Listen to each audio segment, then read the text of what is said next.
Cortes no orçamento exigem decisões difíceis. Meu nome é Matthew. Tenho 36 anos e trabalho com contas na Amberlin Ventures em Tucson há 8 anos. 8 anos de jornadas de 60 horas por semana, jantares perdidos com minha esposa e fins de semana consertando as bagunças da contabilidade. Quando meu chefe, Trevor, disse essas palavras, ele nem me olhou nos olhos. O cargo de gerente de operações me foi prometido 3 meses antes. Trevor me chamou em sua sala, apertou minha mão e me disse que a promoção viria após a revisão trimestral. Eu já tinha começado a fazer planos. Minha esposa Jéssica e eu conversamos sobre finalmente tirar aquelas férias no Colorado, talvez conseguir um lugar maior. Não entendo, eu disse, ainda parado na porta. A revisão correu bem. Os clientes adoram nossas melhorias de eficiência.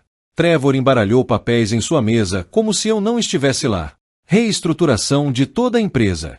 Nada pessoal, mas parecia pessoal, especialmente quando vi Derek Williams passar pela janela do escritório 20 minutos depois, carregando uma caixa com seus pertences para a sala de canto que deveria ser minha. Derek, que estava lá há 2 anos e não conseguiria equilibrar um talão de cheques nem que sua vida dependesse disso. Limpei minha mesa em silêncio. 8 anos de prêmios de funcionários, cartas de agradecimento a clientes e fotos da minha família foram para uma caixa de papelão, a mesma caixa que me deram para embalar meus sonhos. Enquanto caminhava para o estacionamento, ouvi a risada de Trevor ecoando na sala de conferências. Ele estava contando a alguém uma história sobre seu jogo de golfe de fim de semana, como se me demitir fosse apenas mais um item riscado de sua lista de tarefas. Fiquei sentado na minha caminhonete por 20 minutos olhando para o prédio, o mesmo prédio onde trabalhei até tarde inúmeras noites, onde o salvei de 3 desastres de auditoria diferentes, onde treinei metade da equipe de contabilidade. Agora eles estavam me dispensando como se eu não significasse nada. Jéssica estava fazendo o jantar quando cheguei em casa. Ela olhou para o meu rosto e soube o que tinha acontecido.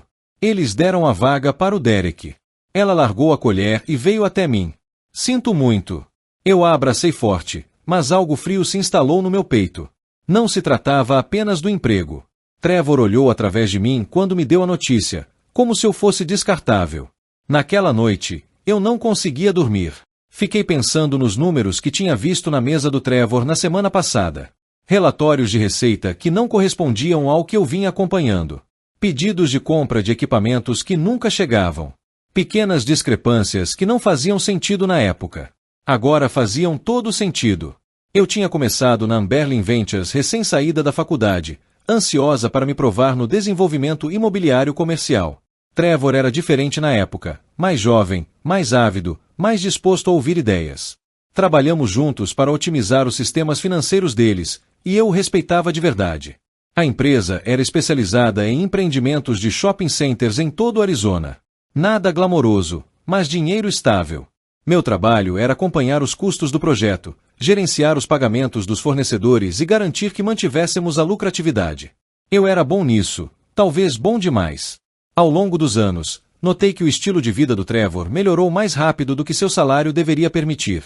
O Rolex, o BMW, a casa de férias em Scottsdale. Quando mencionei isso para Jéssica uma vez, ela deu de ombros. Talvez ele tenha dinheiro da família. Mas eu conhecia a história do Trevor. O pai dele era mecânico. A mãe trabalhava no varejo. Não havia dinheiro da família. Os sinais de alerta foram sutis. Faturas de fornecedores que chegavam à minha mesa, mas nunca iam para contas a pagar. Ordens de compra assinadas pelo Trevor por valores que não correspondiam às entregas reais. Quando eu perguntava sobre discrepâncias, ele sempre tinha uma explicação. Desconto por atacado, redução de pagamento antecipado, erro administrativo. Eu confiava nele. Esse foi o meu erro. No mês passado, eu estava trabalhando até tarde nos relatórios trimestrais quando notei algo estranho. 3 fornecedores diferentes nos cobraram pela mesma entrega de concreto. Quando olhei mais de perto, percebi que apenas uma entrega tinha realmente acontecido. As outras 2 eram faturas fantasmas. Eu tinha anotado para perguntar ao Trevor sobre isso, mas ele tinha estado em reuniões a semana toda. Agora, eu me perguntava se essas reuniões tinham sido para se livrar da única pessoa que prestava atenção aos detalhes. Derek era o substituto perfeito para os propósitos deles. Ele era preguiçoso, desatento e grato por qualquer oportunidade. Ele não fazia perguntas desconfortáveis sobre faturas duplicadas ou ordens de compra misteriosas. Ele assinava qualquer coisa que o Trevor colocasse na frente dele e ia para casa pontualmente às 17 horas. Meu telefone vibrou com uma mensagem do meu pai. Como foi a reunião de promoção? Contei para toda a minha família sobre o cargo de gerente. Meus pais ficaram muito orgulhosos. Minha irmã mais nova já tinha me comprado um cartão de felicitações. Agora eu tinha que dizer a eles que tinha sido demitido. Fiquei olhando para a mensagem por 10 minutos antes de responder. Não deu certo. A pior parte não foi perder o emprego. Foi perceber que eu tinha sido enganado. Trevor nunca teve a intenção de me promover. Ele só estava ganhando tempo para encontrar alguém mais complacente. Alguém que não percebesse quando os números não fechassem. Eu passei 8 anos construindo algo que eu achava importante. Acontece que eu só estava permitindo a corrupção de outra pessoa. Deixei minha jaqueta no escritório, uma jaqueta de couro idiota que Jéssica tinha me dado de aniversário no ano passado. Percebi isso por volta da meia-noite, deitada acordada e olhando para o teto.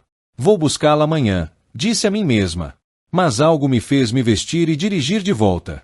O prédio de escritórios estava escuro, exceto por uma janela no 3º andar, o escritório de Trevor. Estacionei do outro lado da rua e observei a luz. O que ele estava fazendo lá tão tarde? Usei meu cartão-chave, esperando que ainda funcionasse. O elevador parecia diferente à noite, mais silencioso, mais ameaçador. Quando as portas se abriram no 3º andar, pude ouvir vozes vindas da sala de conferências. Caminhei silenciosamente pelo corredor, mantendo-me perto da parede. A porta da sala de conferências estava entreaberta e eu conseguia ver o interior. Trevor estava lá com outros 2 homens que eu não reconheci. Planilhas cobriam a mesa e um dos homens segurava uma calculadora. O projeto Fênix nos rendeu mais 40 mil. Trevor estava dizendo para configurar como temp. Cobrar 2 vezes o fantasma de concreto, a entrega de aço e embolsar a diferença. E o contador? Perguntou um dos outros homens. Ele não vai notar. Trevor riu. Matthew, eu o demiti hoje. O garoto estava ficando muito intrometido para o próprio bem. Dererick fará tudo o que eu mandar. Meu sangue gelou, não só pelo que eles estavam discutindo, mas pela forma casual como Trevor me dispensou, como se eu não passasse de um incômodo que ele finalmente tinha conseguido resolver. Estamos administrando isso há 3 anos, continuou Trevor. Pequenas quantias distribuídas em vários projetos. A Receita Federal nunca vai descobrir. 3 anos. Eu os ajudei a cometer fraude fiscal por 3 anos sem saber. Cada relatório que eu havia preenchido, cada número que eu havia verificado, fazia parte do esquema deles. Usaram minha reputação de precisão para legitimar seus documentos falsos. Afastei-me da porta, com o coração disparado. Precisava sair dali antes que me notassem. Mas, ao me virar em direção ao elevador, derrubei um vaso de planta no corredor. As vozes na sala de conferência cessaram. O que foi isso? Perguntou um dos homens.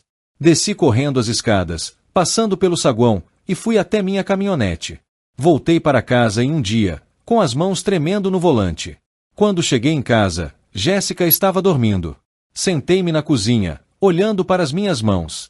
Por 8 anos, me orgulhei de ser honesto, de fazer um bom trabalho, de construir algo legítimo. Mas fui um tolo. Trevor usou minha integridade contra mim. Minha atenção cuidadosa aos detalhes deu credibilidade às suas mentiras. E quando comecei a fazer perguntas demais, ele me jogou fora como lixo. Eu não estava mais apenas com raiva. Eu estava furioso. E pela primeira vez na vida, eu estava pronto para fazer algo a respeito. Liguei para a linha direta da Receita Federal às 8 horas da manhã seguinte. Depois de 20 minutos na espera, fui transferido para a agente Patrícia Reynolds, da Divisão de Fraudes. Gostaria de denunciar sonegação fiscal, eu disse. A agente Reynolds foi muito profissional.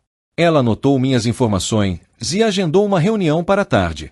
Passei a manhã reunindo tudo o que conseguia lembrar sobre as faturas suspeitas e as compras fantasmas.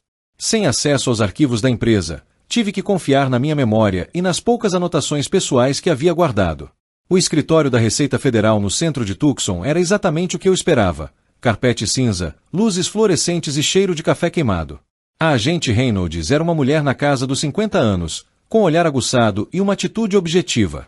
Me conte o que você sabe, disse ela. Expus tudo, as faturas duplicadas, as entregas fantasmas, a conversa que ouvi. A agente Reynolds anotou e fez perguntas detalhadas sobre valores, datas e procedimentos.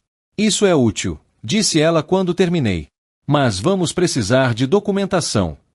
Registros bancários, faturas, comunicações internas. Você tem acesso a alguma coisa disso? Fui demitido ontem. Não tenho acesso a nada. Você consegue? Pensei no Derek sentado no meu antigo escritório, provavelmente jogando paciência no computador. Talvez, mas seria arriscado. A agente Reynolds recostou-se na cadeira.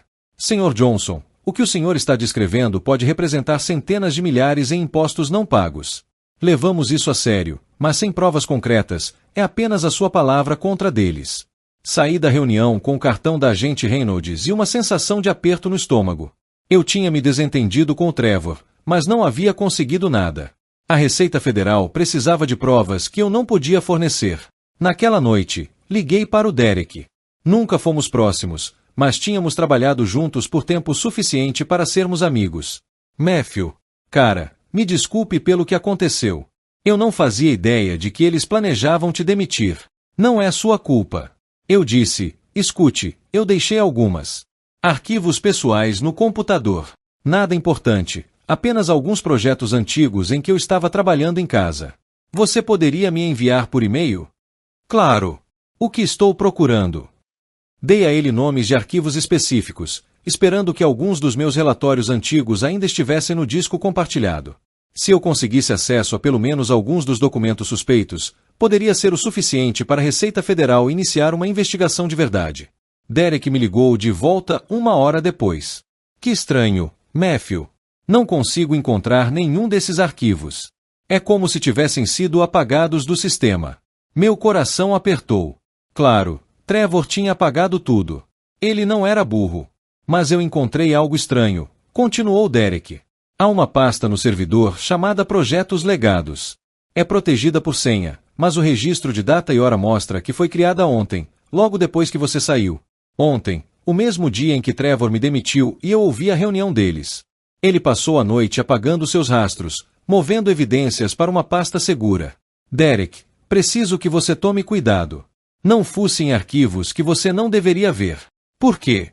O que está acontecendo? Eu queria contar tudo a ele, mas Derek estava ingênuo. E se Trevor suspeitasse que sabia de alguma coisa, Derek também acabaria demitido. Ou pior. Só tome cuidado, repeti. E se alguém pedir para você assinar algo que não entenda, me ligue primeiro. Depois que desliguei, percebi o quão encurralado eu estava. Trevor tinha me demitido justamente porque eu estava chegando perto da verdade. Agora ele estava encobrindo seus rastros e armando para Derek ser o bode expiatório. A Receita Federal precisava de provas que eu não conseguia obter. E se eu insistisse demais, poderia colocar Derek em perigo. Mas eu não podia deixar Trevor vencer. Não depois de 8 anos usando meu trabalho para legitimar seus crimes. Tinha que haver outro jeito. Eu não conseguia dormir, então dirigia. Às vezes, isso me ajudava a pensar. Acabei estacionado em frente a um restaurante 24 horas nos arredores da cidade, tomando um café ruim e tentando imaginar meu próximo passo. Foi aí que me lembrei de Carlos. Carlos Vega foi o principal empreiteiro da Amberlin por 5 anos antes de Trevor demiti-lo na primavera passada. Na época, Trevor disse que Carlos estava economizando em materiais, mas Carlos me ligou depois, insistindo que as acusações eram falsas. Ele tentou explicar algo sobre irregularidades nas faturas, mas eu estava ocupado demais para ouvir. Agora, eu me perguntava se Carlos tinha descoberto o que eu acabará de descobrir. Encontrei o número do Carlos no meu celular e liguei para ele às 7 da manhã. Matthew, por que diabos você está me ligando tão cedo? Carlos, preciso te perguntar por que o Trevor realmente te demitiu. Houve uma longa pausa. Você trabalha para o Trevor? Não mais. Ele me demitiu ontem. Outra pausa. Encontre-me no Rosarios na South 6 TH Street. 1 hora. O Rosarios era um pequeno restaurante mexicano que abria cedo para o pessoal da construção. Carlos já estava lá quando cheguei, sentado em uma mesa de canto, de costas para a parede. Ele parecia mais velho do que eu me lembrava, com novas rugas ao redor dos olhos. Trevor te demitir também, hein? Disse ele enquanto eu me sentava. Ele deu minha promoção para outra pessoa e depois me liberou por cortes no orçamento. Carlos riu amargamente. Cortes no orçamento? Essa é boa. Você sabe o que o Trevor... Qual é o orçamento para cocaína hoje em dia? Olhei para ele. O quê? Os caras têm um vício sério. Começou há uns 2 anos, pelo que pude perceber. Um vício caro.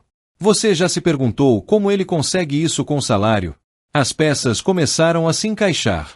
O comportamento cada vez mais errático do Trevor, o estilo de vida caro, a disposição de correr riscos cada vez maiores. Conte-me sobre as faturas, eu disse. Carlos se inclinou para a frente. Comecei a notar isso há cerca de 18 meses. Trevor encomendava materiais para um projeto. Eu entregava exatamente o que estava no pedido de compra, mas depois via faturas com o dobro do valor. Quando perguntei a ele sobre isso, ele disse que era um erro contábil, mas que acontecia em todos os trabalhos. E não eram apenas as minhas faturas. Vi entregas de outros fornecedores que nunca aconteceram. Pedidos de compra de equipamentos que nunca foram entregues. Comecei a guardar cópias de tudo. Meu pulso acelerou. Você tem documentação? O Trevor veio à minha casa depois que me demitiu. Disse que se eu causasse problemas para ele, ele garantiria que eu nunca trabalhasse na construção civil. Arizona de novo. Dei as cópias a ele. Todas. Carlos sorriu pela primeira vez desde que me sentei. Dei as cópias que fiz para ele. Não mencionei as cópias que fiz para mim. Você ainda as tem? Num cofre do First National Bank, apólice de seguro, sabe? Imaginei que um dia o Trevor iria longe demais e aqueles documentos poderiam ser úteis. Expliquei sobre a investigação da Receita Federal e a necessidade do agente Reynolds de provas. Carlos ouviu sem interromper. Aqui está o que eu não entendo, disse ele quando terminei. Se o Trevor está aplicando esse golpe há 3 anos, para onde vai todo o dinheiro? A casa dele não é tão cara. O carro dele é bom, mas não absurdamente caro. Essa foi uma boa pergunta. Mesmo viciado em drogas, o Trevor deveria estar acumulando um bom dinheiro. A menos, Carlos, que você tenha dito que isso começou há 2 anos. Tem certeza de que não foi há mais tempo? Tenho certeza de quando percebi, mas agora que penso nisso, houve algumas coisas estranhas antes disso.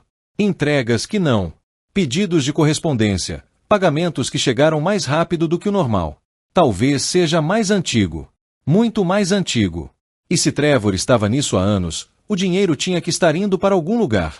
A questão era para onde. Carlos e eu fomos juntos ao banco. Seu cofre continha uma pasta grossa de faturas, ordens de compra e recibos de entrega. 3 anos de documentação mostrando fraude sistemática. É exatamente disso que o agente Reynolds precisa, eu disse, folheando os papéis. O que você precisa de mim? Perguntou Carlos. Você estaria disposto a testemunhar? Carlos ficou em silêncio por um momento. Trevor arruinou minha reputação, espalhou mentiras sobre a qualidade do meu trabalho. Tenho me virado com pequenos trabalhos residenciais há 8 meses. Sim, vou testemunhar. Liguei para a agente Reynolds do estacionamento do banco. Ela concordou em nos encontrar naquela tarde. Desta vez, quando entrei no escritório da Receita Federal, eu tinha uma pasta cheia de evidências.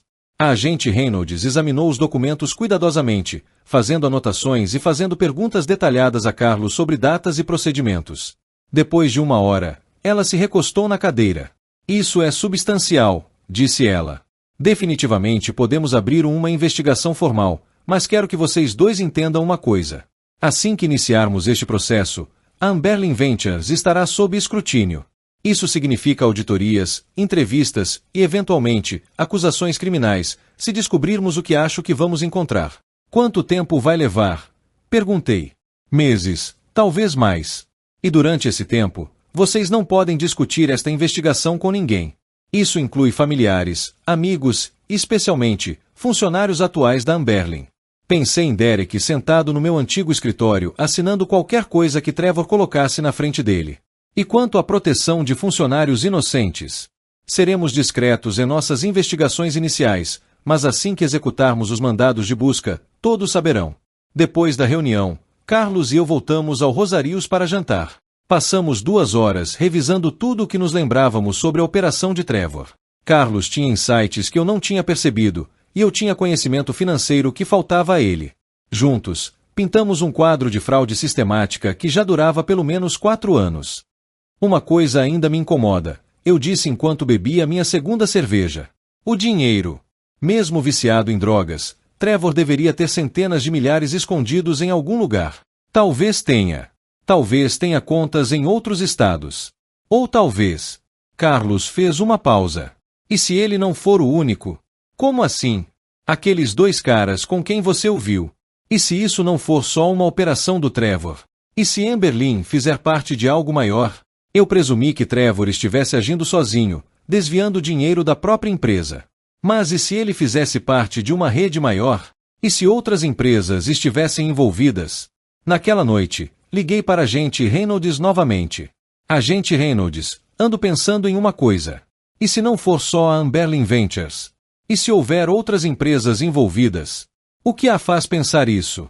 Contei a ela sobre os dois homens que vi com Trevor e a teoria do Carlos sobre uma rede maior. É possível, ela disse. Criminosos de colarinho branco costumam trabalhar em grupos. Se você estiver certo, isso pode ser muito maior do que sonegação de impostos. Pode ser extorsão. A palavra me deu um arrepio na espinha. Extorsão significava acusações federais. Significava o FBI. Significava que Trevor não era apenas um chefe corrupto. Ele podia fazer parte do crime organizado. Sr. Johnson, preciso que tenha muito cuidado. Se o seu antigo empregador faz parte de uma organização criminosa e suspeita que você está falando com a polícia, você pode estar em perigo. Desliguei o telefone e olhei ao redor da minha casa silenciosa. Jéssica estava no clube do livro dela. O bairro era tranquilo, mas de repente me senti muito exposta. Por 8 anos, pensei que estava trabalhando para uma empresa legítima. Agora eu estava percebendo que talvez estivesse trabalhando para criminosos e acabei me tornando inimiga deles. A batida aconteceu numa manhã de terça-feira. Eu estava tomando café na minha cozinha quando Jéssica ligou do seu escritório no centro da cidade. Matthew, há agentes federais rondando o prédio Amberlin. Carros de polícia, SUVs pretos, tudo. O que está acontecendo? Eu estava esperando essa ligação há 2 semanas. O agente Reynolds tinha me avisado que os mandados de busca chegariam em breve. Não sei, menti. Talvez eu devesse ir até lá e ver o que está acontecendo. Estacionei do outro lado da rua e observei os agentes do FBI carregando caixas de documentos para fora do prédio. Trevor não estava à vista, mas Derek estava parado no estacionamento, parecendo confuso e apavorado. Outros funcionários se aglomeravam, cochichando e apontando. Meu telefone tocou.